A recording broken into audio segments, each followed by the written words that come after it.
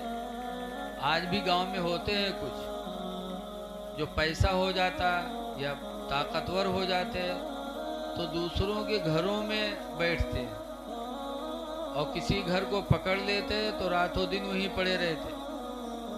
اب اگر اس کے بارے میں امام صاحب تقریر کر دے جمعہ میں کہ لوگوں کسی کے گھروں میں نہ بیٹھو، داخل نہ ہو، قرآن کہتا یا ایھا الذین آمنوا لا تدخلوا بیوتا غیر بیوتکم، اے ایمان والو اپنے گھر کے علاوہ کسی کے گھر میں داخل نہ ہو، اللہ منع فرماتا ہے۔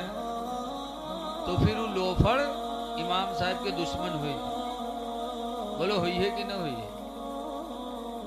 اور بھگانے کی کوشش کریں۔